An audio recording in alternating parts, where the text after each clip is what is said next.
Ladies and gentlemen, introducing the cosmic troubadour of Southern Soul, King Corduroy. You just tuned in to King Corduroy Presents. And today's episode features my good buddy, Aaron Lee Tasjan. Aaron Lee Tasjan is a Grammy-nominated artist and a troubadour in the truest sense of the word, a voice for the people. He's a fixture in the East Nashville music scene, but he seems to be everywhere all at once. He's an ace in the hole, the kind of cat you hit up if you need a producer or a killer guitar solo, tasty harmonies or parts, or maybe just some cosmic vibes. And he's worked with the best. Tony Visconti, Driving and Crying, Butch Walker, Ian McGonigel, Jesse Da Silva, Todd Snyder, Kim Ritchie, the New York Dolls, Semi-Precious Weapons, and many others. Aaron Lee Tasjan's solo music traverses blues, classic rock, country rock, and harbors back to a 1970s sentiment, singer-songwriters like Randy Newman and Harry Nilsson. His current album, Stellar Evolution, is available everywhere, and he's now on tour with the Wallflowers. So check them out if they're coming your way. I'm going to put them dates in the description below. And I want to say, please take this moment to subscribe to this channel. My podcast is new, so I'm counting on you. And also, this episode is brought to you with support from Nashville Custom Hats. They provide fully customized hats with unlimited options. Check out NashvilleCustomHats.com for more info. And y'all enjoy the episode. Aaron Lee Tasjan, welcome. Thank you so much for having me, brother. Whew. Man, so we've already been palling around today. We've been palling a bit. It's been fun. You got me a coffee from Dose. I mean, it's a nice cup they do over there. And it's also like a neighborhood hang. You're going to see at least 10 to 150 people you know every time you go in there, I think. Dana and I play a game where you look and you say, can I put a band together with the current musicians that are in the room? Isn't that the truth? Absolutely. You put some good bands together with some of the cats hanging out over there. Whoa. Yeah, that's the deal. Yeah, that's so the deal. Okay, so we're buddies. Yes. But I researched you. Uh-oh. Okay, so the first thing that piqued my interest was that you played with Peter Yarrow at an early age. Tell me about that. Yeah. I was 16 years old, and my school had a sort of a response to what happened in Columbine. Oh. My school had a week dedicated to every academic year called Promote the Peace Week, and it was really sort of like an outreach, community outreach kind of vibe where it's just like, trying to make sure that nobody in school feels isolated or bullied or singled out or, just kind of bring awareness to, the way that we treat each other in a social situation like that. And one year, my principal of the high school, who was a tremendous blues fan, loved Stevie Ray Vaughan and Buddy Guy, and sometimes if I wanted to skip gym class, I would just go to his office and talk about the blues with him. That is hip. Oh, man, that's so hip.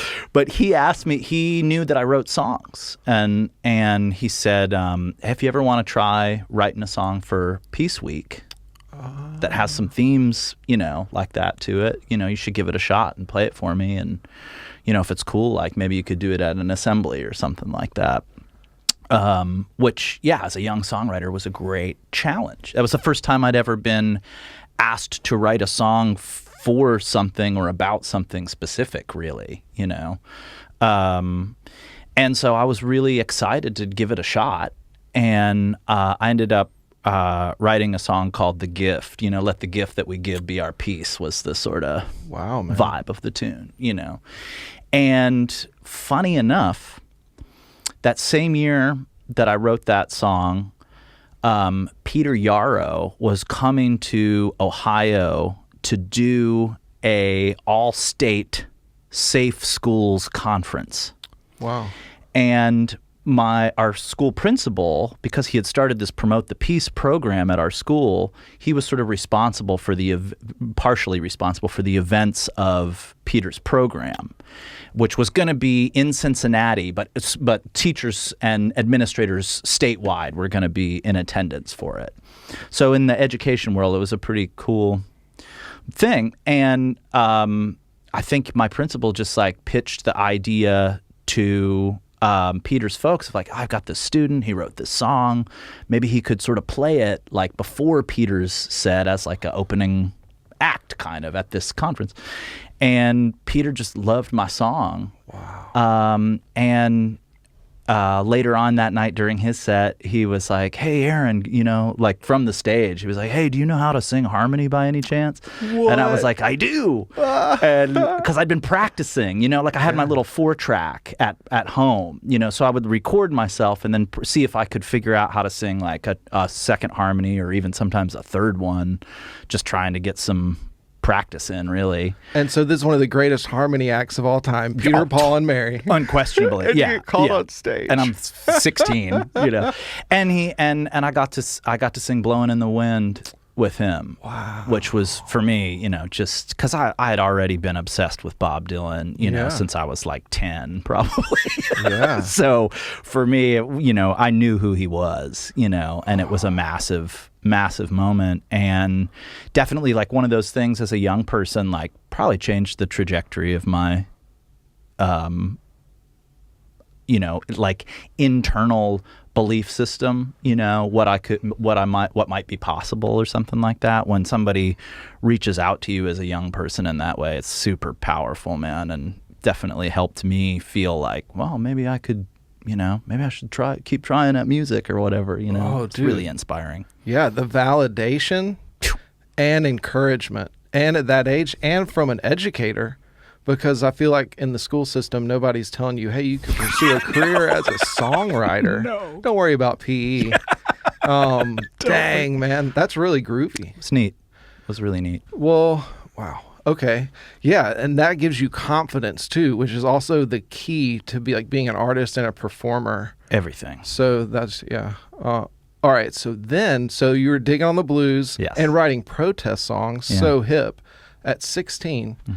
And then you wound up in a competition at Lincoln Center, and you won an award. I did. Yeah, as a guitar player. Yeah, it was a jazz big band. And so the goal was to play the music of Duke Ellington. Wow. Which is not easy. That's a feat. Yeah. Duke Ellington is certainly, in my opinion, and historically speaking, one of the great American composers, no doubt. Yeah, man. And it was interesting because he didn't really have guitar wasn't really generally featured in his big band arrangements. Yeah. There was a period of time where the great guitarist Charlie Christian sat in with Duke Ellington's orchestra for some concerts and stuff like that. And there's some live recordings of it that are just incredible. But typically speaking, his big band didn't usually have guitar in it.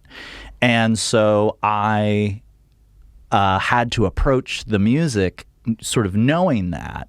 And my thought to myself was, okay, the greatest big band guitar player that I know of, that I can think of, is this guy named Freddie Green, who was the guitar player in the Count Basie Orchestra, and was a massive central part of the rhythm section sound of that band. Yeah. He's unique in that he never really played solos. It was all about this rhythm block chord playing, and reportedly he had like these like crazy heavy strings on his guitar that were just like a trampoline to play or whatever, but he needed those big giant strings because you're playing over a whole orchestra, and that was the sound, and it was this kind of like, it almost ties in with the hi-hat with the drummer, like this kind of like, kind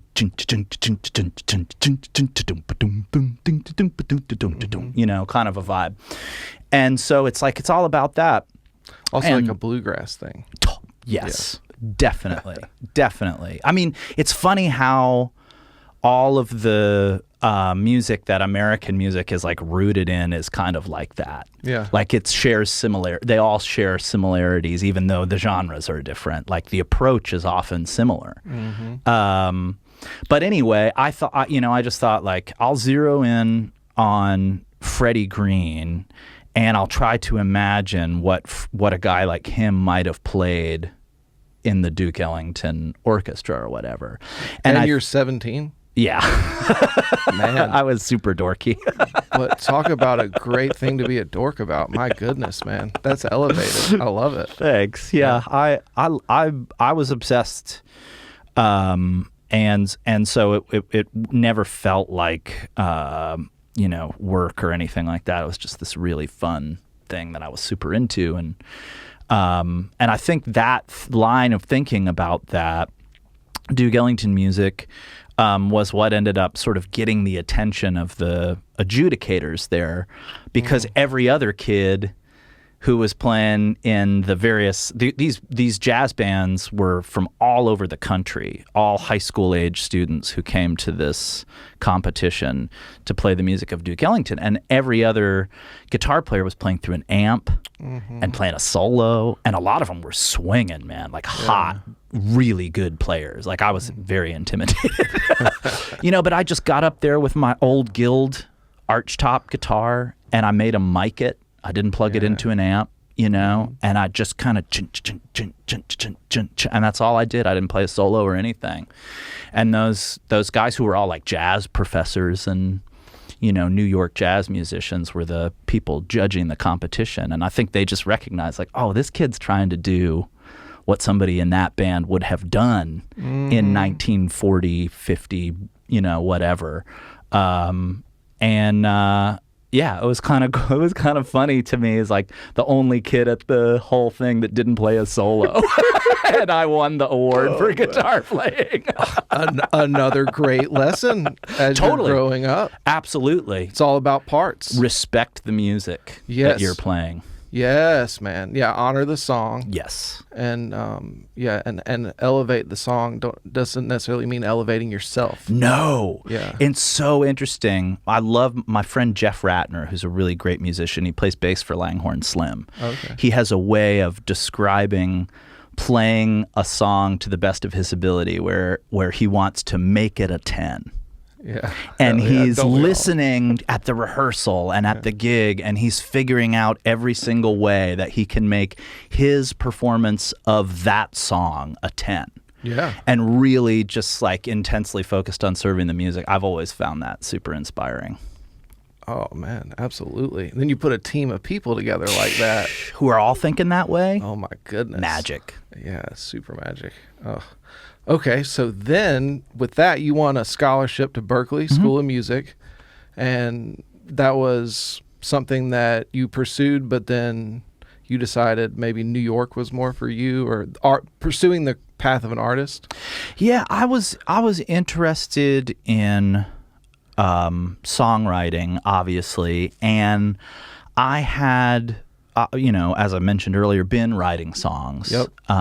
And when I got to Berklee, my scholarship was for jazz guitar performance, and I was having this kind of life conundrum of, I have this opportunity to play jazz guitar, but I'm really this songwriting thing, man. There's just something in it that I just can't let go of. And keep coming back to, and I noticed how every time something would happen in my young life, as it does in young people, where you're in those formative years, you're figuring out, you get tripped up a few times. As soon as I would get tripped up, I would run to the guitar to write a song about it, and I figured out that I was using songwriting to regulate my emotions. Yeah, man, that's powerful. And to keep my mind clear and to keep my soul clean and all that kind of stuff. And so I was just like, oh yeah, like I really want to explore this more as much as I can. And for whatever reason, I didn't feel like and this is no knock on musical academia. I have a tremendous amount of respect for folks in the music education system. But for whatever reason, songwriting to me felt like something I needed to, like, you know, be living. Yeah. And that it was going to be easier for me to figure out if I put myself into a situation where I was really going to have to think on my feet. And for me, moving to New York from Ohio as a 19-year-old kid, because that's what I did. Like, I basically dropped out of Berkeley, went back to Ohio, where I'm from, and figured out that I was going to move to New York that summer and not go back to Berkeley. And that was a huge risk, obviously, for a lot of reasons. I didn't go there and, like, get a job or anything smart like that. You know, I just showed up, had a little bit of money saved from some jobs that I'd done, you know, in high school, and tried really hard to make it work. And it was a great lesson in, you and I were talking about this earlier in the van, of kind of like just lighting a little fire under yourself, you know, that sort of makes you have to figure out, you know, how to be creative and how to connect with other people and all of those things, and really make a network of friends and musicians and fellow artists and all of those things, because, like, that is the fabric of what allows any of us who are artists to be, you know, successful. And when I mean successful, I just mean, you know, able to continue to create, and to have a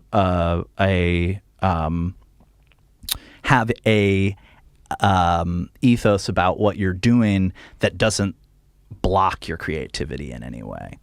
And the community is such an important part of that, you know. So it's like my focus when I got to New York was on meeting people, going to gigs that I could go to, and just kind of trying to build up a little network of folks that were inspiring to be around, you know. Well, that's what you've done here in Nashville as well.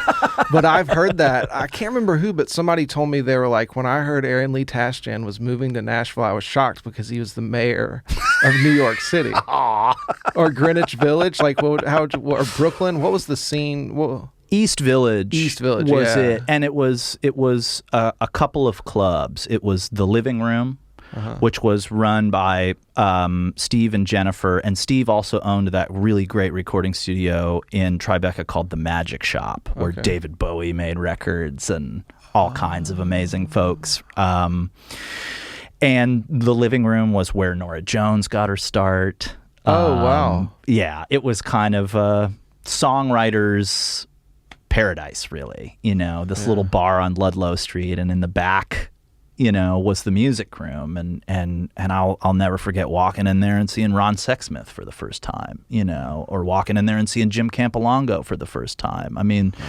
just, you know, incredible community. Talk about, you know, inspiring community. It was all there.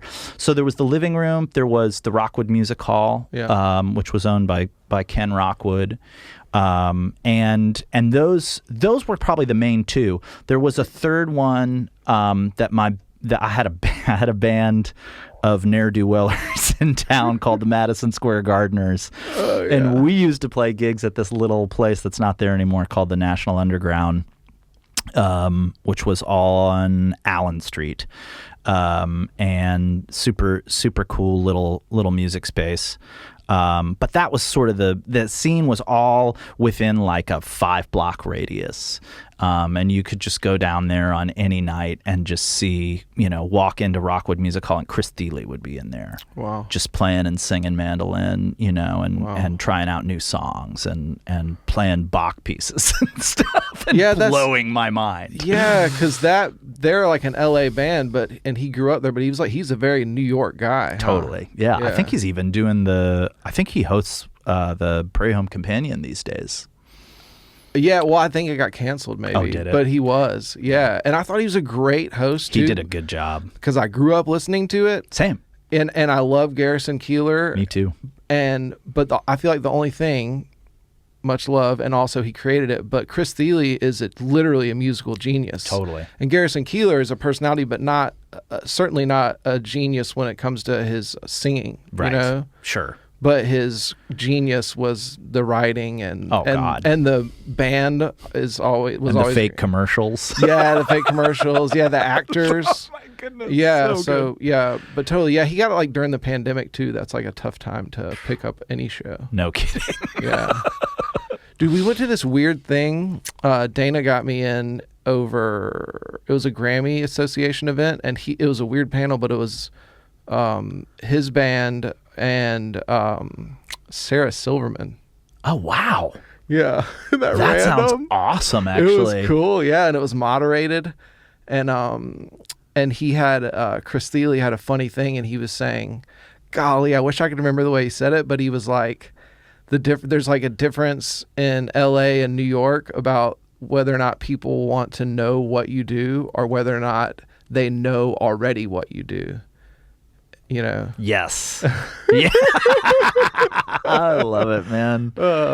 Okay, so the New York scene. Yeah. So this would have been around 2005. Mm-hmm. And then you mentioned the Madison Square Gardeners. Mm-hmm. But the Semi-Precious Weapons, Yeah. that was your first band that blew up, basically? That was my main thing at that time, yeah. And I had started the band with this really, really brilliant songwriter named Justin Tranter, who to this day is just penning song after song after song that people know. Yeah, like I looked at it. knows. His credits are insane. Yeah. Like huge Pop World stuff all over the map, really. But to this day, probably the most talented person at that I've ever seen. Wow. I mean, they could sit down and write a set of lyrics in like 10 minutes that just blew my 22-year-old mind, you know? Yeah, how old was he? Like just a little older than I was. Yeah, like 27, I think, when we met. 26, 27. You know, not much older than me, but enough at that. Those years. Yeah, that's the thing. And Justin had already been living in New York, you know, and had been achieving success in the city as a solo artist and really captivating people's attention with because in addition to being a really talented songwriter, they were also a super charismatic performer. And it was really cool to be a, you know, young person like me, looking for opportunities to play music, and also to write music, and sort of have this gift of meeting Justin just kind of dropped into my lap. It's like, you wanted to do this, buddy. Yeah. Here's a golden ticket to learn how to do it, you know, with probably one of the brightest stars, you know, that you'll ever encounter. And an audience ready to receive it. And an audience. Our first show ever at the Knitting Factory main stage was sold out. Wow. You know, because of Justin. Yeah. And rightfully so. And so, yeah, that band, you know, we worked on it for about two or 3 years and got a indie record deal on Razor and Tie Records.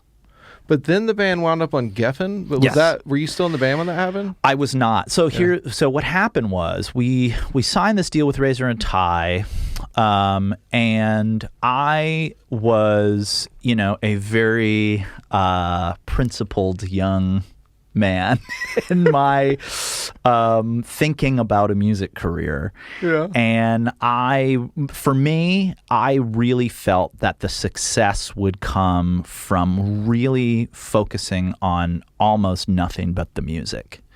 And not, you know, thinking too much about the marketing, like sort of creating music, I guess maybe that was interesting enough that it kind of marketed itself, which was sort of something you could do at that time. I don't think that's probably the case anymore, just with how saturated everything is now. Yep. But at that time, you could kind of, you could kind of be a successful middle class type of musician who, I think of people like Jeff Tweedy, you know, or somebody like that, who to me is like a famous person, but I also understand in the pantheon of famous people, like there's also like Taylor Swift, Dude. There's people who are massively famous, Well, that's a whole other thread. Nashville Custom Hats specializes in creating fully custom hats from scratch, allowing you to design exactly what you need. Pricing is based on quantity, so adding extra details won't increase the cost, and the minimum starts at only 50 quantities. Thanks to rapid growth over the past 3 years, they've launched the NCH store, now recognized as Nashville's favorite hat destination. The NCH store at 501 Union Street in the heart of the Art District in downtown Nashville, you can pick up vintage hats, design custom hats to order, buy NCH branded hats, or even just make one on the spot at the hat bar. And make sure you get you some coffee while you're there, because it's strong medicine. This hat I'm wearing is the Dirty Bird. This is a denim hat. You can see different details like the back, the leather strap, choices for stitching on the inside. So when you hear you can add any extra details, these would be examples. A rope, a colored rope, maybe multicolored hat. The sky is the limit and the cost never goes up. Every episode I wear an NCH branded hat, so if you see something you like, you know where to find it.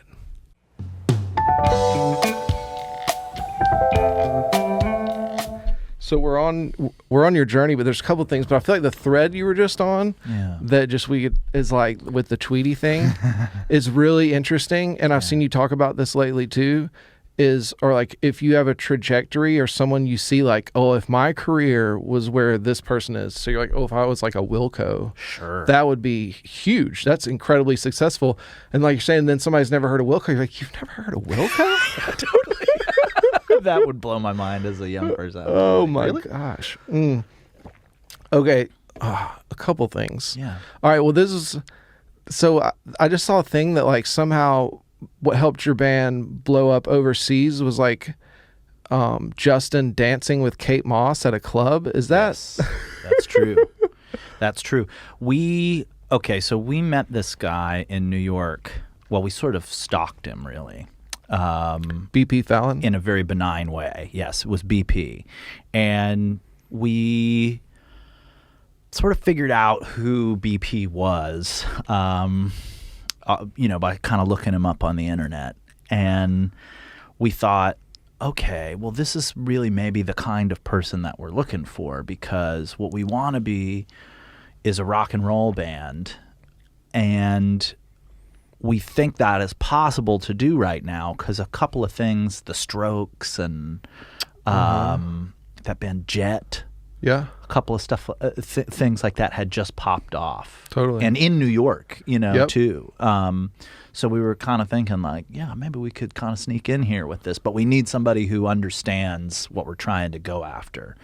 And BP seemed like a great candidate because he had learned how to do publicity in the 60s from Derek Taylor by taking a ferry from where he lived in Dublin to Liverpool, going and finding Brian Epstein's office and knocking on the door and saying, I would like to work for the Beatles, please. Wow. Brian Epstein gave him a job. The job was testing Paul's reefer. Paul was very paranoid. Oh my goodness. Paul was very paranoid about his weed, and always worried that somebody might have done something to it or dosed it in some way or whatever. And so BP's job was to make sure it was all clear. Wow. And then through that met Derek Taylor, who's the Beatles publicist. And, kind of learned by watching and working alongside him for a period of time how to do that. And went on to become Zeppelin's publicist, went on to become T-Rex's publicist, and sort of became this rock and roll guru for a lot of those bands. And, of course, had his fingers in all kinds of other interesting things, was a radio personality in Ireland for a long time, was a really great interviewer, brilliant interviewer. There's all sorts of stuff on YouTube of him interviewing. Lennon, when he did the peace sit-in, yeah? Yep. Yeah. BP was there. BP also played tambourine on the Top of the Pops version of Instant Karma. Oh, wow. He just went as, I think a friend of John's, and, walked into the TV studio, and John said, "Well, you getting up with the band then?" And BP was like, "All right, yeah, sure. What do you want me to do? Here's a tambourine. Knock yourself out." Wow. Pretty neat. But he understood our band immediately, and we play. He had a DJ night in New York. We played, and we thought if we could get this guy to manage us, we might be able to do some interesting things. And one of the first things that he did as our manager was call up his friend in England, this guy called Alan McGee, who had started Creation Records and had signed My Bloody Valentine and had signed Oasis and all of those really cool bands from that time. A star maker. Totally, and a huge music fan who had really lived the 90s to the T, was just flying on off of his head on drugs, like pretty much the whole time, going into these meetings, trying to convince people in America to give a distribution deal to Oasis. And he had this very thick Scottish accent. So he'd be in the meeting telling people, "You're not going to believe their tunes. These guys have incredible tunes." But he would be saying it with the Scottish accent. It would come out like chuns. And I have a friend who worked for Interscope at that time who said he walked out of Alan McGee's meeting and go, "Why would we care about their chins? I don't get these guys have incredible chins. Why is that a selling point?" Oh my God. A strong jaw that was once sought after, old Hollywood. Exactly, right? Just hilarious. I love it. But anyway, so Alan liked our band, and he invited us to England to play some shows. Wow. And at the time, he had a column in The Guardian, which is basically like the New York or Los Angeles Times of England. It's a very big newspaper. And he wrote an article in the newspaper about our band and the title of the article was, "Is Semi-Precious Weapons the most important band in America?" Very pretentious. And everybody came to see us because of that. Wow. And including Kate Moss, who hung out after the show. They kind of, in a lot of times in England, when the rock and roll show's over, a rock and roll DJ will kind of start spinning records immediately afterwards, just to kind of keep the vibe going, for those of us who like to party late. And we all liked to party late, and she hung with us and danced with us and allowed BP to photograph the whole thing, and then allowed us to send the pictures out with a press release the next day. And we were on the cover of every tabloid in England. My goodness. And that's was way bigger deal pre-social media. Massive. Exactly. This is MySpace days. Yeah. Yeah. And the power of being seen with a celebrity endorsing you, basically. Massive. Wow. And for that world, Kate Moss was English rock and roll, real deal English rock and roll. And then models and rock stars is very rock and roll, and all of that. The Stones. I mean, come it's on. all part of it. It really felt like living a dream is the best way I can think of to describe it. And so, golly, I mean, yeah, it is. That sounds magnificent. And so that's what led you to Tony Visconti. Yes. Okay. Yeah. And so Tony came to see us play. We were playing in New York. BP had thought, "You guys need a producer. The guy to do it is Tony." Yeah. I was immediately like, yes. Well, you already referenced Bowie as an influence. Please. Yeah, so you're continuing your dream. Right now I'm working with the guy that created the sound, the artistry that inspired me. And when Tony came to see us play, he brought Sylvain from the New York Dolls with him. Oh. And so that night we met Tony, and I also met Syl from the Dolls. And I had played a chord in one of our songs that was kind of a wacky, kind of almost, not jazz, but like it was a strange chord. What do you remember what the specific voicing was? Okay, so it was this song that we had called Time Zones, and it was kind of the riff was very Stonesy. Wait, should you play it? Sure, I can play it. Yes. I can play you a little bit of it. Heck yeah, man. Yeah, so it was like I was doing it's in E, it's in the key of E, and the kind of main riff was, sorry.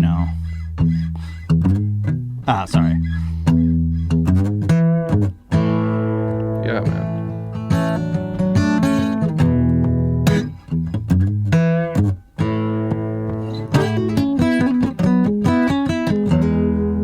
Yeah. You know So what it's I like mean? a sus4 kind of a vibe. thing. Yeah. And I did this voicing at one point. I went like this. I went because you have like E major here. Yeah. I love those. And instead of playing a 4, I went like this. Oh, wow. It piqued my interest too. It's suspended. What are we going to call that? Yeah, I mean it's kind of a version, of a 4 chord in the key of E, whereas it's like it functions like you have like the major third of the 4 is in the bass, so you got C sharp there, and I don't know where Well, yeah, so then that's also your relative minor. right. And if I just pick up my pinky and put my ring finger down, I've just got my E major there, and I can actually go all the way through and do a 4 there and do a 5. Oh, that's beautiful, man.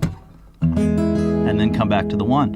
And so I did something like that, on stage or whatever. And as soon as the show was over, Syl was in the dressing room going, "What was that chord?" That's awesome.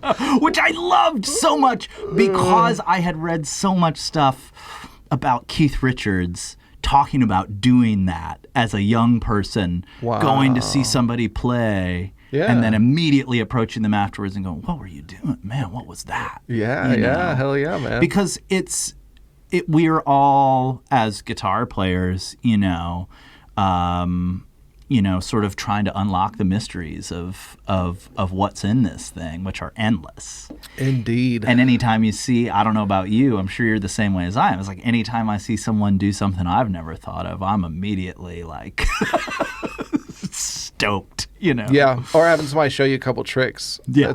And especially when you're trying to like open some doors in your brain. And when everything's so much more accessible now. Totally. Online and tutorials and things. It's like different world. It's a different world than how we came up or whatever, But I loved getting to have that moment with him after that show, and that's how I ended up playing with the Dolls, was because Syl had seen me playing Semi-Precious Weapons.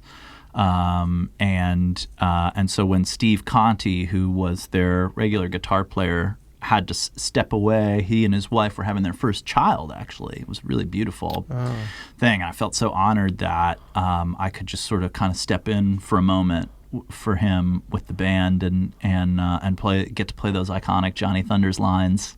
Yeah. And it was a really cool thing, and so I played with Semi-Precious Weapons for from the start of the band, which was in like 2005, and then when we signed our record deal in 2008, I decided that I maybe just had a different take on how I wanted to achieve notoriety in music, and our band was getting a lot of big opportunities, to bet. be on shows like the MTV Real World, which we were on. Oh, really? The New York? See, that was the very first one. Not the new. We were on. I think ours was like Jersey City. Maybe, or something yeah. like The that. first one was like 92 or something. Yeah. And then they had another show called Made. Yeah. Where they would show a kid, high school age kid would want to, like, I want to be a gymnast or whatever. And they would find people to sort of help him be. And so we had a kid who wanted to be a punk rock bass player. And I'm in the episode, but all of the shots of me in the episode, I'm just asleep in the back of the van. It's like in the Chappelle movie about getting stoned or whatever. Half Baked. Half Baked, like the guy on the couch. I was the guy on the couch, man. That was I've never been prouder of anything in my life. It's just like yeah, you literally. A couple of shots of me sleeping in the in the van. Yeah, so at that time, I just thought to myself, like, man, I don't know how I feel about being a celebrity musician. Yeah. And maybe I just want to be a musician. And if focusing, mostly on the music ends up achieving some sort of celebrity, I might have to rethink this. But, in the meantime, it's like I really just what I wanted to do was get a lot better than I was, Yeah. And I also didn't want to do that in the public eye, really. Yeah, I respect that big time. And so I walked away. I kind of quit the band. Really?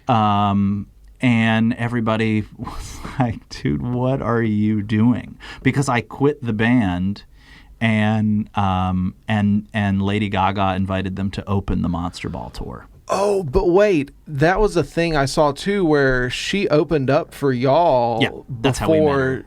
Yeah. Like how that's another thing else.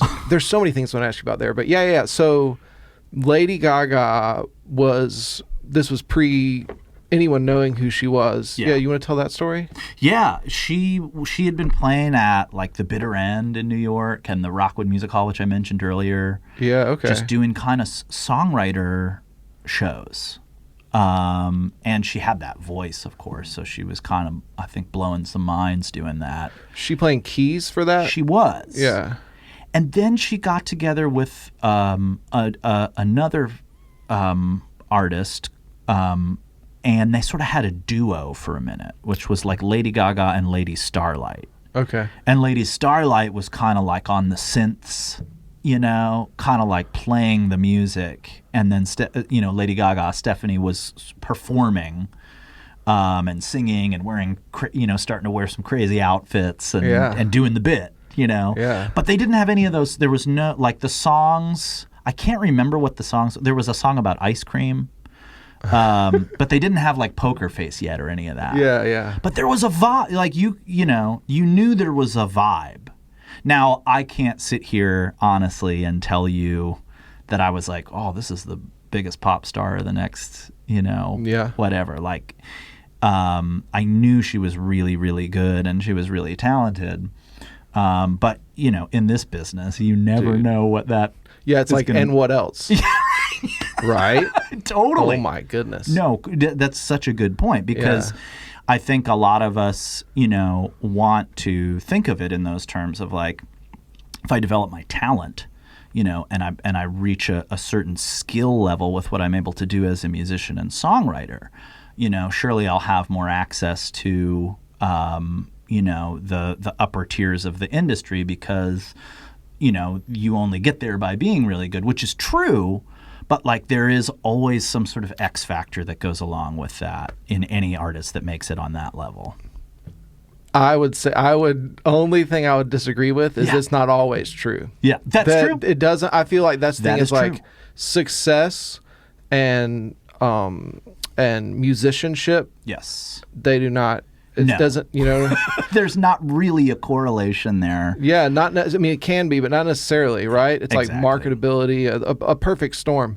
Definitely. And I saw you make a post about that one time online that I loved, where you're talking about like and this is something I had to get over too when I was younger, is like seeing somebody that was where I wanted to be and then thinking, well, I feel as though I'm more talented than they are. Why am I not there? And you described it as like an energy vampire. Do you remember posting that? I do. Yeah. Absolutely do. Yeah, that was maybe like 5-6 years ago. Right? Yeah. That resonated with me. Yeah, as I've gone on doing it,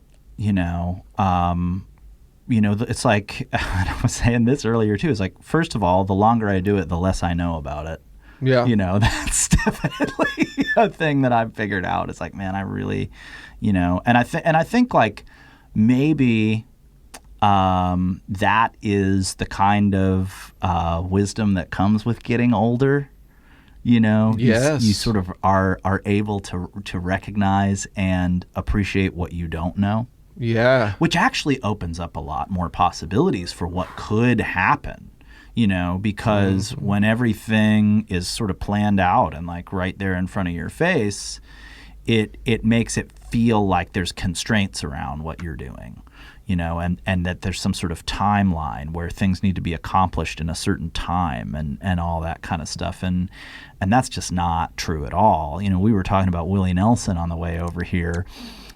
Talk about a fascinating career. That dude started off, in Nashville, in the 60s in a suit and tie with brill creamed hair, singing Hello Walls, and all that kind of stuff, and killing it. But it didn't take off, and then he went back to Texas and just got as weird as he is, and it all just kind of coalesced. And I find stories like that to be really inspiring because, he really allowed the music, I think, to lead him in that way. And sort of, a lot of people who went to Nashville got a television show. They might have thought like, man, it doesn't get any better than this. Yeah. But that dude never was constrained by any of that stuff. He always just saw possibilities and ended up doing something that we were talking about earlier, bringing these hippies and these cowboys together in an audience. Like no one would have thought that was possible at that time. Definitely. Certainly not in Texas. No way. And he did it. Well, also, we're talking about that, and right when you got in the van, I noticed your luck ring. Yes. That's such a cool, thing to have. You only get one of those rings if you play the Luck Reunion. Yeah. Yeah. You want to talk about that a little bit? Luck Reunion, I living in New York, I got to watch Matt Beiser plan the very first one ever. Oh, wow. He was living in New York at the time, doing sort of various film projects for different clients and some music and I think some advertising things and some different kinds of creative film work. And he knew that this space existed, that Spicewood existed, and it was tailor-made for something. I mean, it was the set from the movie Red-Headed Stranger. Oh, I didn't realize that. Which is wow, also pretty cool.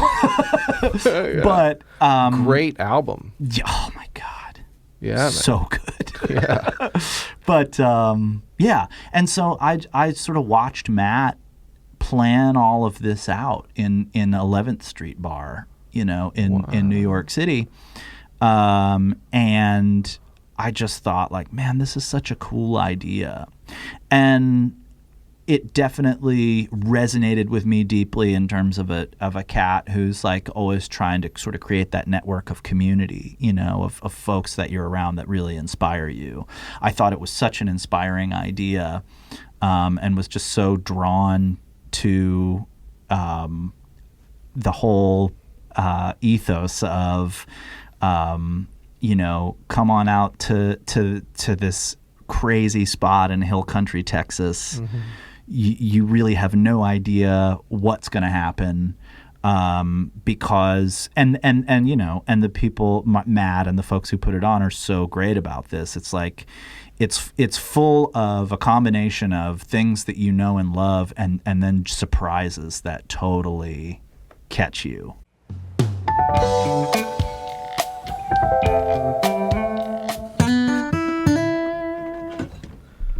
I saw a really cool version of this song, Hard Life. You were doing Jam in the Van. Oh, yeah. Yeah, dude. What a band.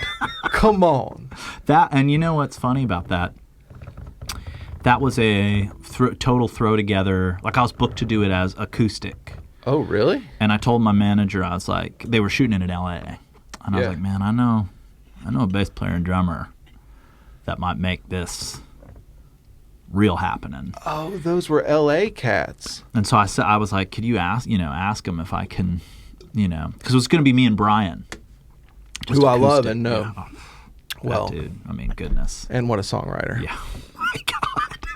Yeah, Incredible. Man. And his parts on that song, in particular, were those his parts? I mean, are they off the record? He definitely.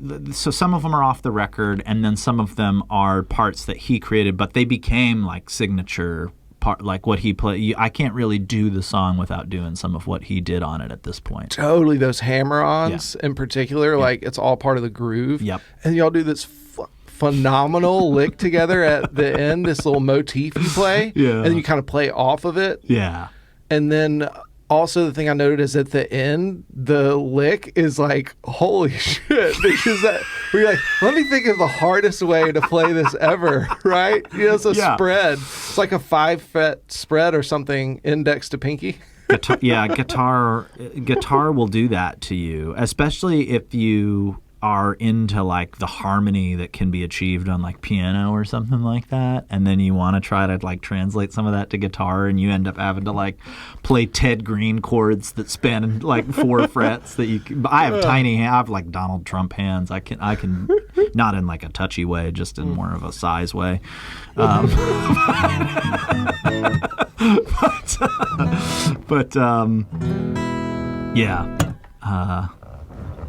what are you going to do? Guitar, man. It's hard. Guitar is hard. It looks like these waves are clipping a little bit. Sorry to interrupt. Oh, no, you're good. I just saw it.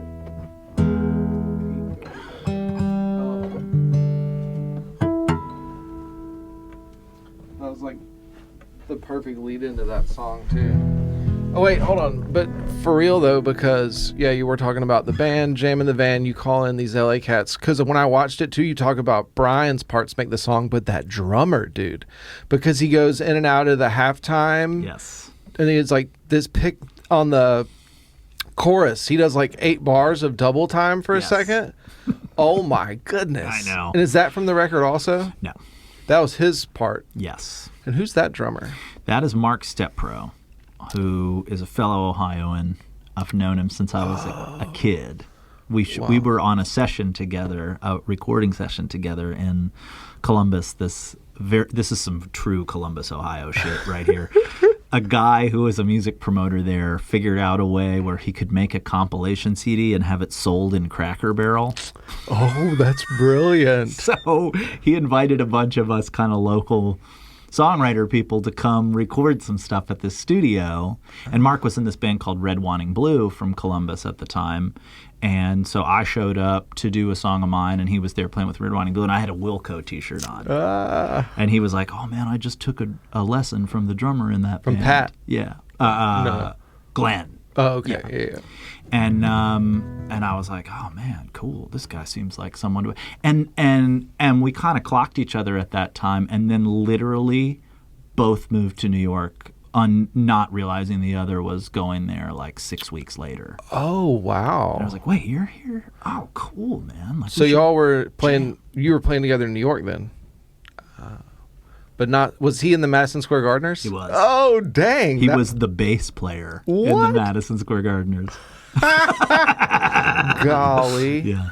Well, that's an important relationship, a bass player and a drummer. Totally, man. But dude, he's so funky. He has like a Texas feel on that song too. Like, he's played with a lot of those folks. Robert Ellis, Hayes Carl. Oh, okay. You know, he's definitely been in that scene for a while. And then Butch Walker, you know, he's been a first call guy for Butch on sessions and in Butch's solo band for years now, probably over a decade. Oh, really? Wow. And Mm. He's currently the drummer in the Wallflowers. Oh, okay.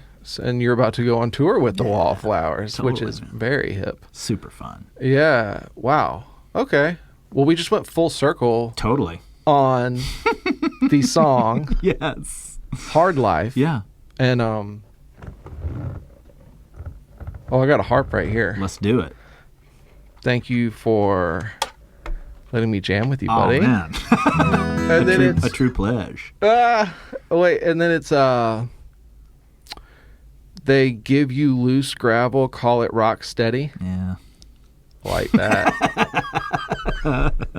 That's like roll with the punches. Kinda. I feel like, there's a lot of like language fascinates me now, in ways that it's all etymologies and things like that have always interested me, but like the ways in which people will casually throw words, phrases around, really even times like when they don't even have any meaning or really apply to the situation. It just kind of blows my mind where we are with how we talk.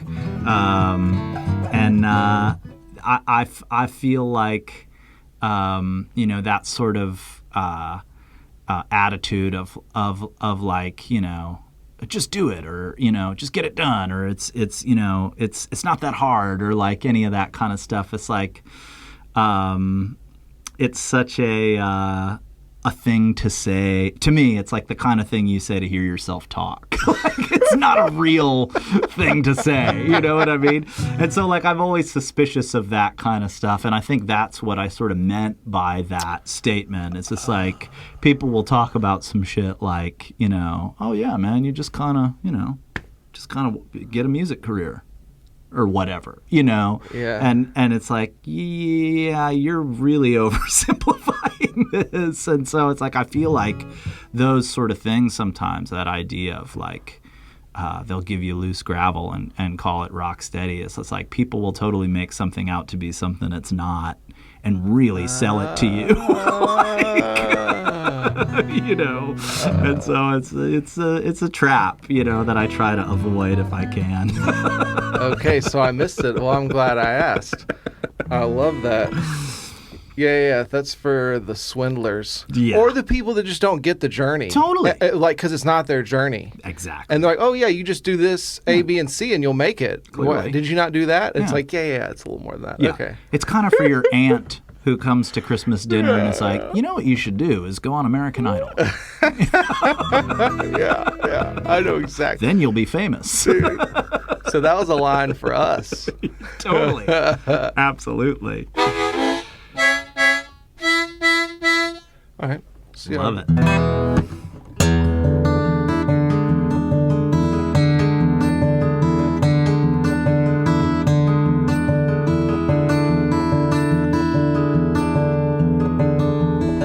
Well, smoking dope is dope, it gets you busted by old Smokey, and it's no way to love Jesus or yourself. Well, I guess that's why I do it. I'm trying to get through it and die before I have to ask for help. It's a hard life, everybody knows. It's quite a feat how they keep stepping on your toes. It's a hard life, so people get ready. They'll give you loose gravel and call it rock steady. Give you loose gravel and call it rock steady. There's a redneck bummer in the H2 Hummer, and he sure does hate the queers. I guess some life choices is cries for help that nobody ever hears.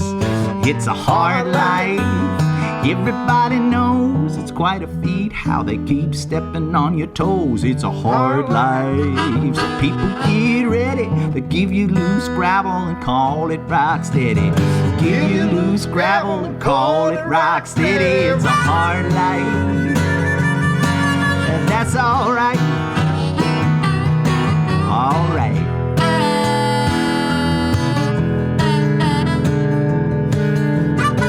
Well, I've been sitting here for days just counting all the ways that everybody done me wrong.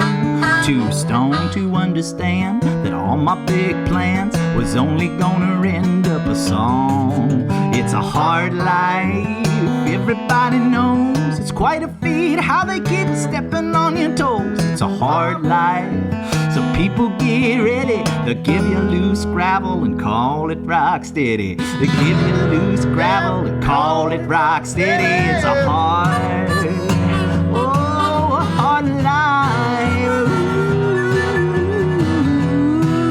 yeah. Yes.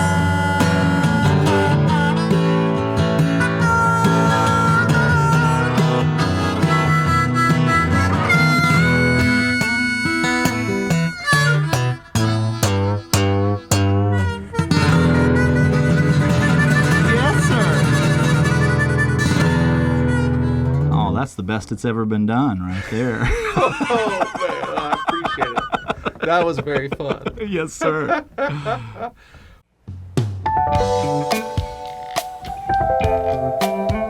I just sort of decided, I just made a choice for myself at like 23, where I was like, I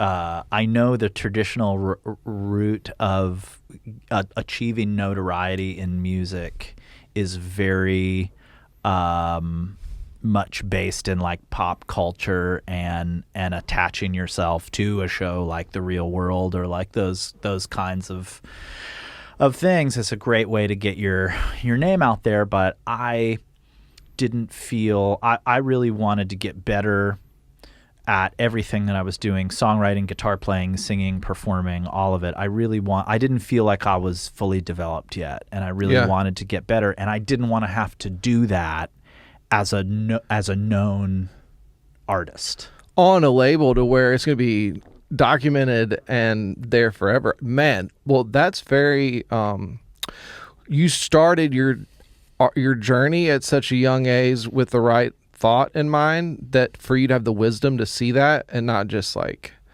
the ego stepping out to say everybody's looking at me, let me just do it, you know? It was hard too, because I was kind of mentioning this before, but like a bunch of people who were already rooting for me were sort of like dismayed that I almost felt like I had sort of maybe let some people down for a minute, because I think a lot of people were like, man, this is a massive shot, dude, to do that. Like, you know, this is crazy to be walking away. You're only 24 or whatever. Like, your whole life, you know, like, you know, why quit this or whatever, you know? And it just really was like a philosophy that I just deeply resonated with and felt at home in. Like, I felt comfortable being really honest with myself of like, man, I got some stuff to work on. Like, if I really want to do this, you know, on the level I'd like to be able to do it on someday, I really have, like, now is the time to put these hours in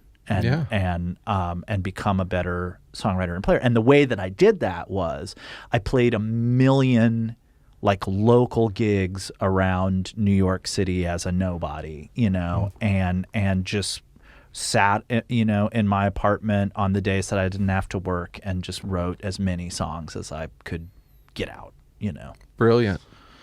And did that I lived in New York for just under 10 years. And I moved to Nashville in 2000 and at the very end of 2013, which was my 10th year in New York. Wow. How about that? Yeah. That was brave, my friend.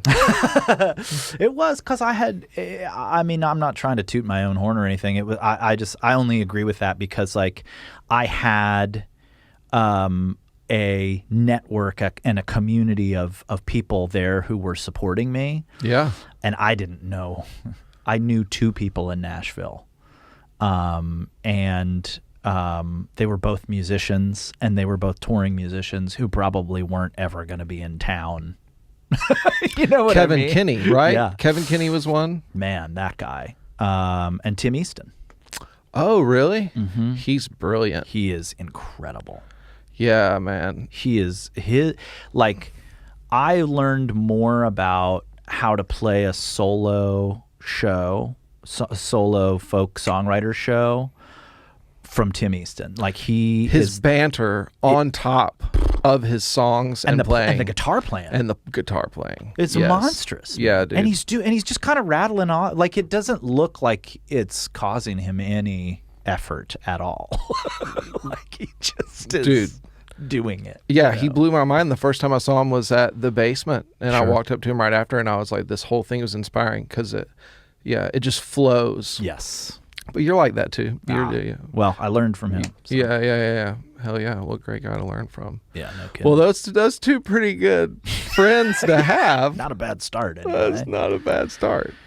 And yeah, when I came to Nashville, I did get some work with those guys. You know, Tim had a few gigs he was able to hire me on to back him on guitar, and Kevin, when I moved to Nashville, Sadler Vaden was asked to join Jason Isbell in the 400 unit, and he had been playing in Drivin' and Cryin'. Yeah. And I just reached out to Kevin as a friend and said, hey, man, if you need somebody to fill in till you find a guy or whatever you need, you know, I'm here. I'm in the South now. I'm 3.5 hours away from you. Just hit me up. I'd be more than happy to, you know, play guitar with you guys, and ended up getting to play with them for a few years and even produce the band, which was really neat.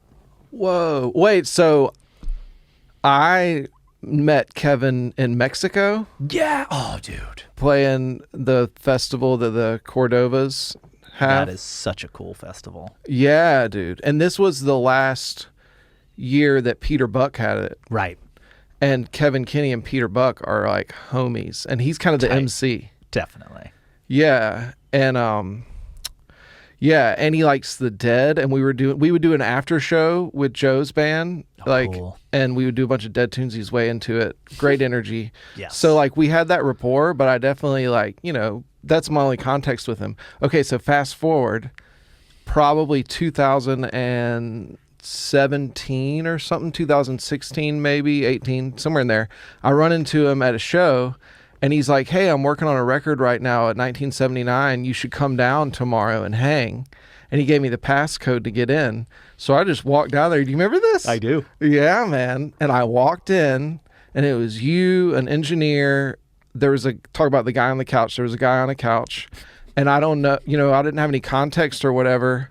And you were like, oh, what's up, man? But you were working, and I respect the workflow. Sure. Especially as an engineer producer myself. Totally. And so I sit down, and I'm like, oh, shit. You told me, oh, yeah, that you were very welcoming, but you said Kevin's watching a football game. Yeah. And then I sit down, and this guy was kind of chatting me up, and I was like, this is not groovy. Like, this is affecting the session. So I just relieved myself Aw. from the hang. That was my perspective of that.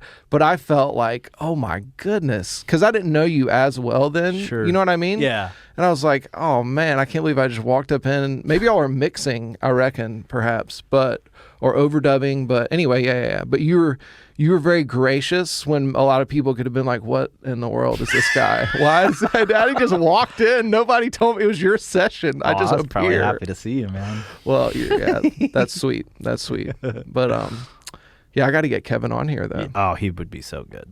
He would be great, right? Yes.